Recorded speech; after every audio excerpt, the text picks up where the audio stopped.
머리를 감기만 해도 염색이 된다는 염색 샴푸가 판매 돌풍을 일으키고 있습니다. 지난해 하반기 홈쇼핑에서 론칭한 모다모다가 대표적입니다. 대기업도 잇따라 염색 샴푸 시장에 진출하면서 경쟁은 더욱 과열되는 양상입니다.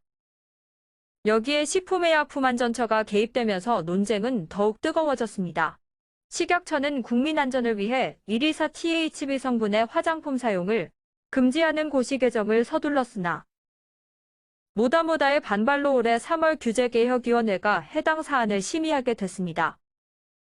모다모다 제품을 개발한 이해신 카이스트 교수는 식약처의 124THB 성분의 과도한 이중규제 작용으로 혁신 제품 설 자리를 잃을 우려가 크다고 주장했습니다. 이에 규제개혁위원회는 개정안에 사용금지 원료로 지정된 124THB를 제외하고 2년 6개월 동안 추가적인 위해 검증 후 최종 결정을 하겠다고 개선 권고를 내렸습니다. 이 권고에 따라 124THB 사용금지 조치는 백지화됐고 식약처는 한국소비자단체협의회에 추가적인 위해 검증을 위임한 상태입니다. 판매는 가능해졌지만 여전히 논쟁이 되고 있는 124THB 성분 안전에 대해 일코노미뉴스가 팩트체크를 통해 알아봤습니다. 샴푸의 경우 제품의 특성상 매일 사용함으로써 두세 달에 한 번 하는 염색과는 비교할 수 없을 만큼 긴 접촉 시간을 갖습니다. 따라서 접속 시간을 감안한 유해성이 중요합니다.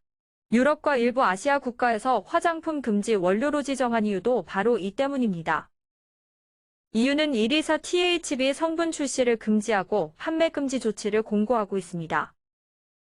자주 이용하는 샴푸는 특히 노출되는 빈도와 사용하는 양에 따라 영향을 미친다는 판단에서입니다. 유럽 소비자 안전성과학위원회 SCCS가 1981년부터 약 39년간 6차례 걸쳐 안전성 평가한 결과 THB의 유전독성 가능성에 결론을 내렸습니다. 허창훈 분당서울대학교 피부과 교수는 피부 감작성 우려를 나타냈습니다. 피부 감작성이란 피부에 접촉한 항원에 의해 생체가 감작되는 경우가 있습니다. 피부 감작을 일으키는 항원은 여러 갈래로서 염화티크릴, 디니트로벤젠 등의 화학물질, 온나무, 중금속 등이 알려져 있습니다. 허 교수는 124THB 성분에 대해 124THB는 자연산화 염색 성분으로 사용되었을 경우에도 유전 독성의 가능성이 있어서 안전하지 않다. 가능하지 않은 124THB와 매우 불안정한 상태에 소비자가 노출될 수 있고 이를 통해 세포 내에서 과산화수소를 생성시킬 위험이 있어서 DNA 부가물이 발생하여 잠재적인 유전 독성의 가능성이 있다고 지적했습니다. 피부과 전문의 입장에서 그 외에도 매우 심각한 피부 감작제이므로 일반 화장품으로 사용하기에는 소비자의 피해가 우려된다고 생각된다고 강조했습니다. 또 허 교수는 원래 미국은 FDA에서 직접 검증해서 위해성이 인정된 11개 성분 외에는 금지를 안 할 뿐이지 미국에서 이 성분이 안전하다고 규정한 적은 없는 것으로 알고 있다라며 해당 성분은 유럽은 물론 동남아 아세안에서도 금지 성분으로 지정이 되어 있고 일본과 중국 역시 법규가 다소 다르긴 하지만 해당 제품 출시가 어려운 것으로 알고 있다고 덧붙였습니다. 소비자단체의 반응도 비슷합니다.